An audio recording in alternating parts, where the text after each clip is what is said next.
होते जा रहे हैं, तो ये चीज बदलनी पड़ेगी।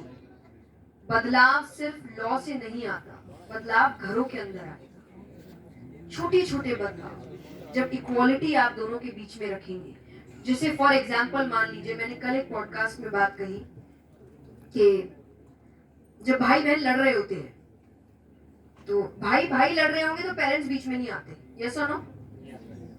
जोर से कहिए। तो पेरेंट्स इतना बीच में नहीं आ रहे। लेकिन जब भाई बहन लड़ रहे हैं तो पेरेंट्स आके लड़के से क्या कह रहे हैं, बताओ? क्यों मार रहे हो? उसको चोट लग जाएगी, उसके साथ मत करो। अरे वो नाजुक है। क्यों नाजुक है? जब वो दोनों लड़ रहे होते हैं ना, आप आकर देखो, बहन भी कोई कम हाथ नहीं मार रही, अच्छे खासे थप्पड़ लगा रही है वो। हाँ कि ना? जितने भाई है जिनकी बहन होगी, पता है आपने बहुत पिटे होंगे आप अपनी बहनों से भी, हाँ कि ना?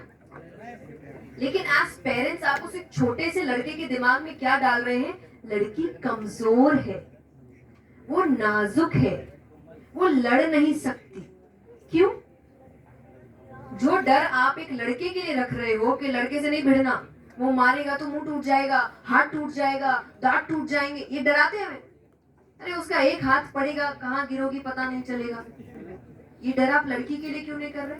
क्या आप लड़के को भी बोलो कि उससे नहीं लगना, फिर वो मारेगी 2-3 थप्पड़ तो मेरे को बीच में नहीं आना कि उसके नखून से लग गए और उसके चाटे लग गए। आप डे 1 से डर नहीं रख रहे लड़की का। डे 1 से आप ऐसा कर रहे, अरे वो तो नाजुक है। यहाँ तक आप बड़े बड़े घटनाओं की या रेप की बात छोड़िए, चोरी करते वक्त एक चोर भी अगर लड़का चल रहा है तो 2 बार सोचेगा। लड़की है तो इजीली अपना क्राइम कर लेता है। क्यों? उसको तो ये क्या, आपने कोई डर ही नहीं पैदा किया लड़की के लिए। ये डर होना चाहिए कि नहीं, गलत किसी के साथ भी होगा तो वो छोड़ेंगे नहीं आपको।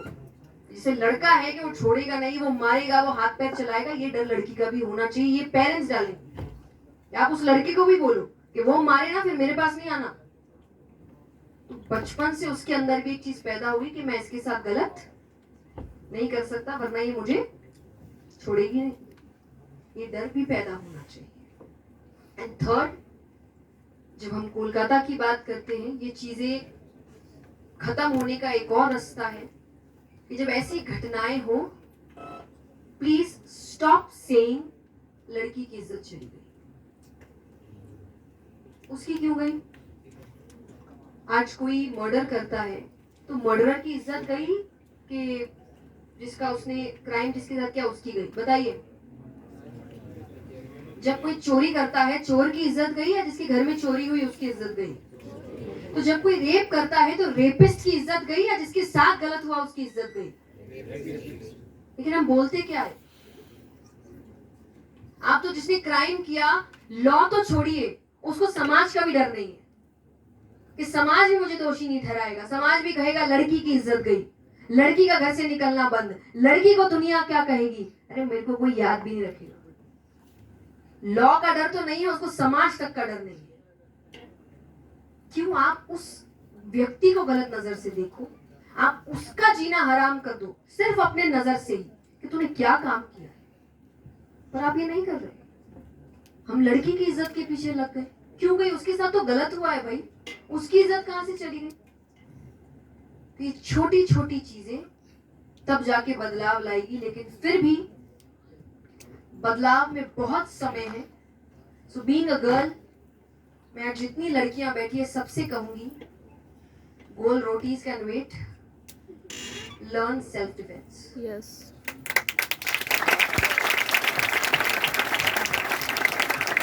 क्राइम कब बंद होगा हमें नहीं पता। कोशिश जारी है कि हम समाज में बदलाव लाएं कि आए चेंज, पर जब तक नहीं आ रहा है आपको अपनी सुरक्षा करनी पड़ेगी। तो मैं नहीं कह रही घर में बंद हो जाओ, पर कम से कम आप सेल्फ डिफेंस सीखें। आप ऐसी चीजें सीखें जहां आप ऐसी सिचुएशन में आए तो आप अपनी रक्षा कैसे कर सकते हैं, ये आपको आना चाहिए। बाकी चीजें, डांस, म्यूजिक, ये सब